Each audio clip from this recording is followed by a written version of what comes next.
आज की इस खास बातचीत में आपका स्वागत है। आज हम एक तरह की मेडिकल जासूसी करने वाले हैं। मेडिकल जासूसी, ये तो दिलचस्प लग रहा है। हाँ, क्योंकि आज हम जिस स्थिति की बात कर रहे हैं, थायराइड स्टॉर्म, वो एक बहुत ही गंभीर और जानलेवा मेडिकल इमरजेंसी है। बिल्कुल। और इसके जो गुनहगार हैं, मतलब जो इसे शुरू करने वाले कारण हैं, वो कभी-कभी वहां छिपे होते हैं जहां कोई सोच भी नहीं सकता। हमारे पास एक मेडिकल लेख है, थायराइड स्टॉर्म के कारण और रोग जनन, और आज हम इसी के पीछे के छिपे हुए कारणों की तह तक जाएंगे। और ये जासूसी बहुत जरूरी है, क्योंकि थायराइड स्टॉर्म कोई मामूली चीज नहीं है। ये सच में शरीर के अंदर आया एक तूफान है जो सब कुछ तहस नहस कर सकता है। सही बात है। और मजे की बात यह है कि ये कहानी सिर्फ गले में मौजूद उस तितली जैसी छोटी सी ग्रंथि की नहीं है।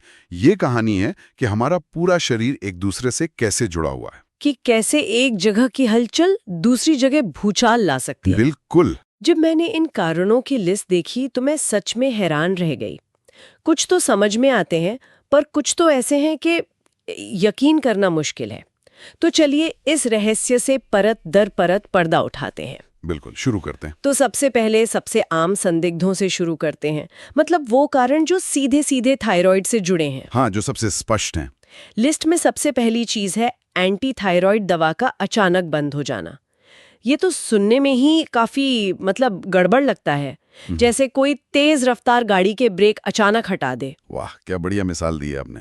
बिल्कुल बिल्कुल यही होता है। देखिए, ये जो दवाइयां हैं, ये एक जरूरत से ज्यादा तेज चल रहे थायराइड को लगाम लगा कर रखती हैं। हाँ, उसे कंट्रोल में रखती हैं। हाँ, और जैसे ही आप वो लगाम अचानक से हटाते हैं, वो ग्रंथि मतलब बिलगाम हो जाती है। वो अपने अंदर जमा सारे हार्मोन का एक सैलाब खून में छोड़ देती है। और फिर ये बात थोड़ी अजीब लगती है।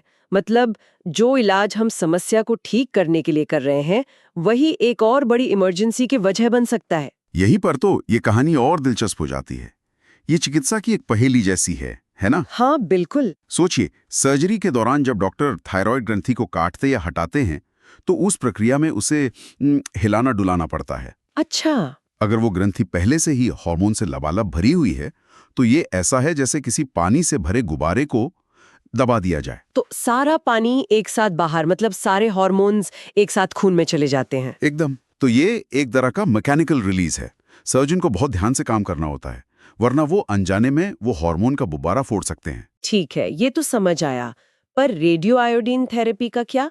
वो तो कोशिकाओं को नष्ट करने के लिए होती है, उन्हें उकसाने के लिए तो नहीं। आपका सवाल बिल्कुल सही है, और इसका जवाब भी उतना ही अनोखा है। रेडियो आयोडीन थेरेपी का मकसद ही अति सक्रिय थायराइड कोशिकाओं को खत्म करना होता है। लेकिन कभी-कभी ये कोशिकाएं मरने से ठीक पहले एक आखिरी जवाबी हमला करती हैं। एक मिनट, जवाबी हमला? मतलब वो मरने से पहले अपने सारे हार्मोन क्यों छोड़ देंगी? ये कोई अगर मैं डूबा तो तुम्हें भी ले डूबूंगा वाला रवैया है क्या? आप इसे ऐसा कह सकती हैं।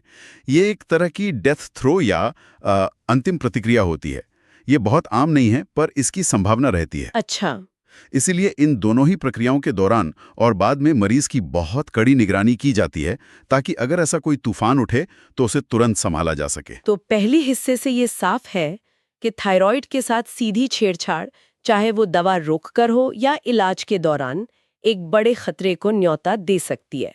ये तो हुई सीधी सीधी बात। हाँ, पर असली जासूसी तो अब शुरू होती है, जब गुनाहगार शरीर में कहीं और छिपा हो और हमला थायराइड पर हो रहा हो। बिल्कुल। और यहीं से हमें पता चलता है कि हमारा शरीर कितना जटिल और आपस में जुड़ा हुआ है।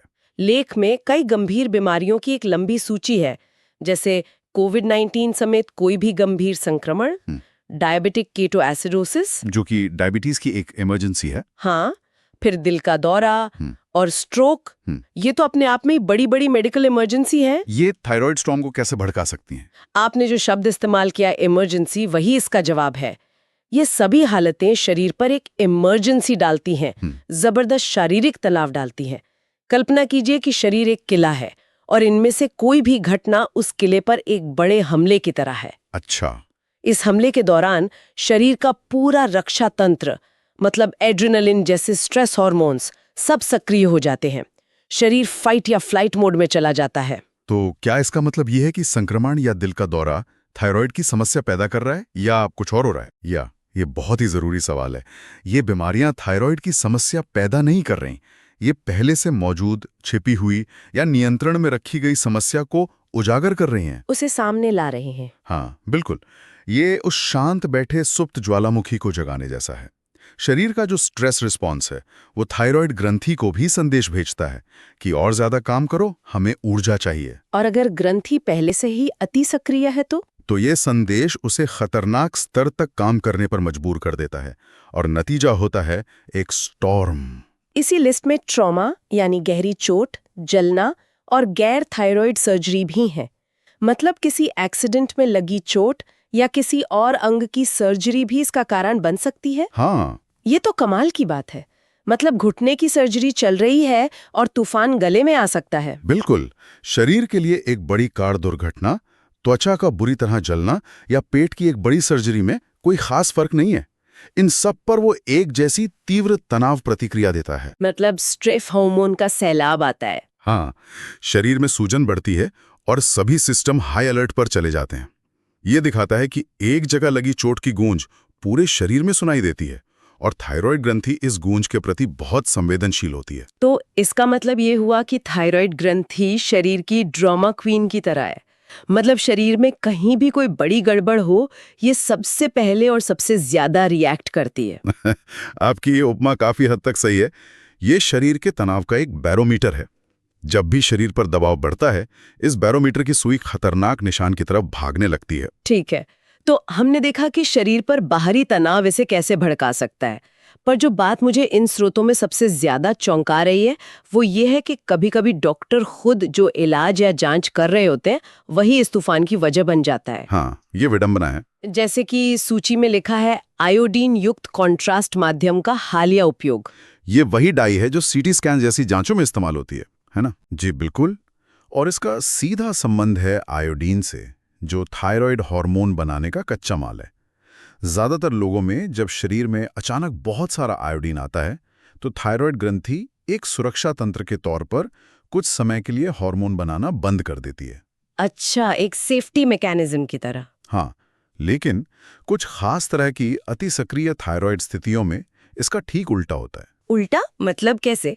मतलब ये कि जब उन संवेदनशील लोगों को कॉन्ट्रास्ट डाई के जरिए आयोडीन की एक बहुत बड़ी डोज मिलती है, तो उनकी ग्रंथि इसे एक दावत समझ लेती है। दावत? हाँ, वो सारे आयोडीन का इस्तेमाल करके पागलों की तरह हार्मोन बनाना और छोड़ना शुरू कर देती है। इसे मेडिकल भाषा में ज़ोर्ड बेसेडो प्रभाव कहते हैं। ये ऐसा है जैसे आग में पेट्रोल डाल देना। ये तो एक बहुत बड़ा सवाल खड़ा करता है। सीटी स्कैन तो बहुत आम जांच है, तो क्या हर सीटी स्कैन से पहले मरीज की थायराइड की स्थिति के बारे में जानना जरूरी है, खासकर अगर उनमें कोई लक्षण हो? ये चिकित्सा जगत में एक बहुत अहम बहस का मुद्दा है। हर प्रक्रिया के फायदे और नुकसान को तौलना पड़ता है। अगर किसी मरीज के मेडिकल इतिहास से थायराइड की समस्या का जरा भी अंदेशा होता है, तो डॉक्टर को सोचना पड़ता है कि क्या आयोडीन वाली डाई का इस्तेमाल वाकई जरूरी है या इसका कोई और विकल्प हो सकता है। और दवाओं की बात करें तो सूची में दवाओं के दुष्प्रभाव का भी जिक्र है, जिसमें एम्योडोरॉन, एनेस्थेटिक्स और सैलिसिलेट्स जैसी दवाएं हैं। अरे जी, इस लिस्ट में सैलिसिलेट्स यानी एस्पिरिन जैसी आम दवा का नाम देखकर तो मैं थोड़ा घबरा गई। हम तो सिरदर्द के लिए भी एस्पिरिन ले लेते हैं। आपका घबराना स्वाभाविक है, लेकिन यहाँ मात्रा और परिस्थिति बहुत मायने रखती है। अच्छा। हर दवा का काम करने का तरीका अलग है।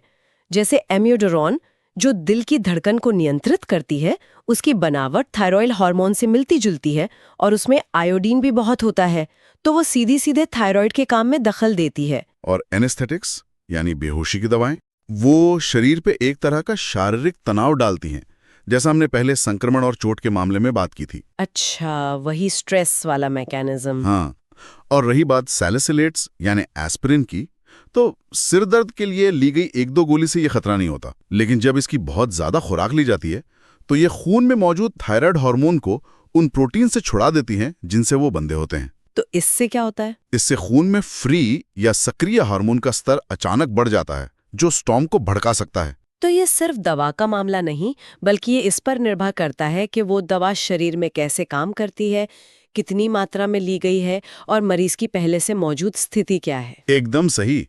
एक दवा जो किसी एक इंसान के लिए जीवन रक्षक है, वही दवा किसी दूसरे इंसान में जिसकी कुछ खास परिस्थितियां हों एक खतरनाक प्रतिक्रिया पैदा कर सकती हैं। आखिरी श्रेणी पर आते हैं जो गर्भावस्था से जुड़ी है।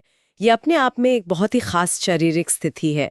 इसमें प्रसव और हाइपरमेसिस ग्रेविडेरम का जिक्र है। हाँ, हाइपरमेसिस ग्रेविडेरम यानी गर्भावस्था में होने वाली बहुत गंभीर उल्टी।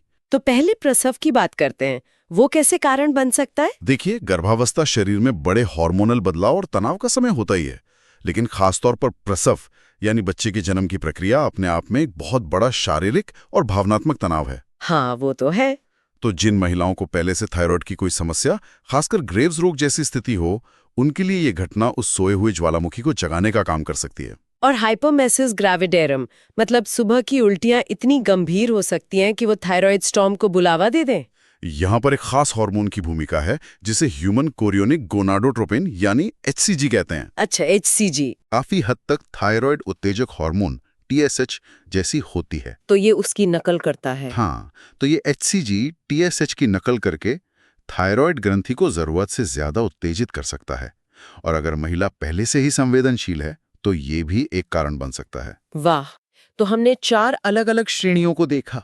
सीधे थायराइड से जुड़े कारण, शरीर पर पड़ने वाला बड़ा तनाव, मेडिकल प्रक्रियाएं और दवाएं, और गर्भावस्था। जी, सारी कड़ियां जुड़कर एक ही कहानी बता रही हैं, जो मैंने पहले मजाक में कही थी कि थायराइड ग्रंथि सच में शरीर की ड्रामा क्वीन है। शरीर में कहीं भी कोई बड़ी गड़बड़ हो, ये सबसे पहले और सबसे जोर से रिएक्ट करती है। बिल्कुल। यह सूची सिर्फ अलग अलग कारणों का संग्रह नहीं है, यह एक कहानी बताती है कि हमारा अंतःस्रावी तंत्र, हमारा हार्मोनल सिस्टम पूरे शरीर पर पड़ने वाले तनाव पर कैसे प्रतिक्रिया करता है। सही। बड़ी तस्वीर यह है कि यह सिर्फ थायराइड की अकेली कहानी नहीं है, बल्कि ये पूरे शरीर के आपसी जुड़ाव की कहानी है। यह हमें याद दिलाता है कि शरीर एक मशीन की तरह नहीं है जिसके पुर्जे अलग अलग काम करते हैं। बिल्कुल। बल्कि ये एक जटिल पारिस्थितिकी तंत्र है जहां हर चीज एक दूसरे से जुड़ी हुई है। एकदम सही कहा आपने। तो अगर किसी की थायराइड की समस्या दवाइयों से नियंत्रण में है, तो भी उसे ये समझना जरूरी है कि जीवन की दूसरी बड़ी घटनाएं, जैसे कोई बड़ी सर्जरी या गंभीर संक्रमण, उस नाजुक संतुलन को पूरी तरह से बिगाड़ सकती हैं। यही इस पूरी चर्चा का सबसे महत्वपूर्ण संदेश है। नियंत्रण एक नाजुक संतुलन है। ये सूची डॉक्टरों और मरीजों दोनों के लिए एक चेतावनी की तरह है कि जब भी शरीर एक बड़े संकट से गुजर रहा हो, तो थायराइड की स्थिति पर भी नजर रखनी चाहिए, खासकर उन लोगों में जिनमें इसका खतरा पहले से मौजूद है। बिल्कुल। इस गहरे और जानकारी भरी जासूसी में शामिल होने के लिए धन्यवाद। हमारा मकसद थायराइड स्टॉर्म के इन विविध और अक्सर छिपे हुए कारणों को समझना था, और मुझे लगता है कि हमने काफी हद तक इस पहेली को सुलझा लिया है। अंत में एक विचार छोड़कर जाना चाहूंगा। जरूर। ये देखते हुए कि इनमें से कितने कारण आम मेडिकल घटनाएं हैं, संक्रमण से लेकर सर्जरी और CT स्कैन तक, एक सवाल मन में आता है, हमारे समाज में बिना निदान वाली या हल्की फुल्की थायराइड की स्थितियां कितनी आम हो सकती हैं? कितने लोग अनजाने में इस खतरे के मुहाने पर खड़े हो सकते हैं? ये तो सोचने वाली बात है। और भविष्य में क्या हमें किसी भी बड़ी गैर थायराइड सर्जरी या आयोडीन वाले स्कैन से पहले हर किसी की थायराइड की जांच करनी चाहिए? ये एक बड़ा सवाल है जिसके कई व्यवहारिक पहलू हैं, लेकिन मरीज की सुरक्षा के लिहाज से यह सोचने पर मजबूर करता है।